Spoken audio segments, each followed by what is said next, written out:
तो ये कहानी है कि घर की एक नई नवेली इकलौती बहू एक प्राइवेट बैंक में मैनेजर थी। और उसकी सास भी 1 साल पहले गुजर चुकी थी। और घर में बस उसके एक बुजुर्ग ससुर थे और उनके पति थे और कोई नहीं था। पति का अपना बिजनेस था, वो बिजनेसमैन था। तो पिछले कुछ दिन से बहू के साथ मतलब एक विचित्र बात होने लगा। अब वो क्या था वो मैं बताता हूँ कि अब वो बहू भी को जॉब जाना होता होगा सुबह सुबह। तो वो घर का काम जल्दी से ख़त्म करके खाना वाना जो नाश्ता होता है वो बना के ऑफिस के लिए निकलती थी। तो ठीक उसी समय उसके ससुर मतलब फादर इन लॉ आवाज़ दे के उसे बुलाते थे और कहते थे कि बहू मेरा चश्मा साफ कर मुझे देती जा। तो लगातार ऑफिस के लिए निकलते समय बहू के साथ यही होने लगा हमेशा। तो काम के और वर्क प्रेशर भी आप जानते हो बैंक के लोगों का कितना होता है। तो बहू को खराब भी लगता पर वो कुछ बोल नहीं पाती ससुर को। तो जब बहू अपने ये क्या बोलते हो ससुर की इस आदत से उब गई। तो फिर उसने अपने हस्बैंड को बोला कि क्या हुआ। तो हस्बैंड को भी लगा कि पापा को क्या है कि वो चश्मा मतलब ये बार बार साफ करने उसी टाइम बुलाते हैं जब बहू निकलती है। और किसी का कोई जब निकलती है तो उसे टोकना क्या होता है कि लोगों को खराब लगता है। तो उसके हस्बैंड ने बोला कि तुम ऐसा करो कि सुबह उठ के ही अपने ससुर जी का चश्मा साफ करो और उसको कमरे में रख दो, झमेला खत्म हो जाएगा। तो अगले दिन बहू ने सेम थिंग किया कि पहले ही साफ करके रख दिया। पर फिर उसके निकलते समय उसके ससुर उसको आवाज़ दिए कि मेरा चश्मा साफ कर दो। तो उसको गुस्सा आया कि चश्मा तो साफ ही है, मैं क्या करूं। तो अब वो लोग बहू जितना भी कोशिश करती पर उसके ससुर उसको जाते समय बुलाते। तो धीरे धीरे टाइम जाता गया, बहू कैजुअल हो गई। वो अब अपने ससुर की बात को अनसुना कर देती, कोई प्रतिक्रिया नहीं देती। तो धीरे धीरे टाइम गुजरता गया, फिर सब खामोश हो गए घर पे। तो डेन आफ्टर क्या हुआ कि आ, उसके ससुर भी गुजर गए।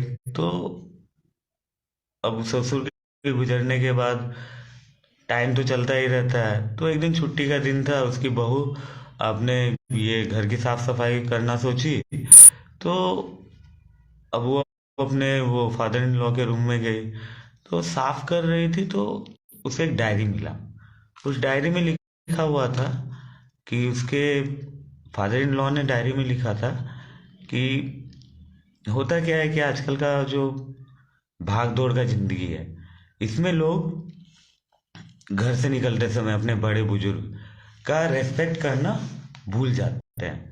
तो ऐसे में अब उसने बोला कि ठीक है। तो मैं क्या करता था कि अपनी बहू को बुलाता था और उसे चश्मा साफ करने के बहाने वो झुकती थी तो उससे सर के ऊपर से ही आशीर्वाद दे के चला जाता था। तो फिर उसने नीचे लिखा था क्योंकि मेरी बीवी की भी यही इच्छा थी कि बहू को हमेशा आशीर्वाद देना, वो पराए घर की बेटी है। तो अब आप ही सोचो कि उस बहू को क्या लगा होगा। तो ऑब्वियस था कि उसकी बहू भी मतलब बहुत फूट फूट के रोने लगी। और उसके बाद फिर वो फिर से समझ जाने लगा। पर अब समय में क्या था कि बहू खुद से ही अपने ससुर जी का चश्मा साफ करती थी और अपने जॉब के लिए जाती थी। और उसे हमेशा लगता था कि उसके फादर इन लॉ उसके साथ हैं।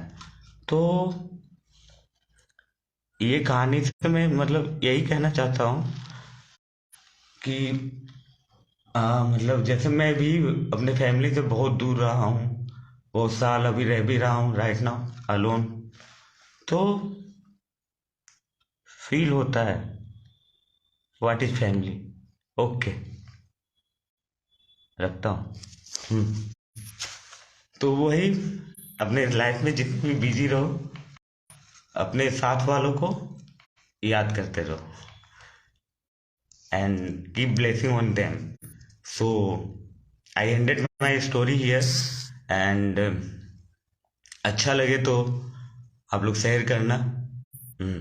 तो ये मैं कुछ स्टोरी लेके आया और मैं क्लासेस अपना बंद कर दिया था, तो क्योंकि बिकॉज थोड़े काम में बिजी था। तो अभी मैं फिर से कुछ दिनों के बाद अपने सारे क्लासेस के साथ आऊँगा, मैथमेटिक्स, फिजिक्स। ओके, ठीक है, थैंक्स तुहिना दी, अरुंधति दी। Okay, thank you watching me. Okay, now I'm finishing. Bye.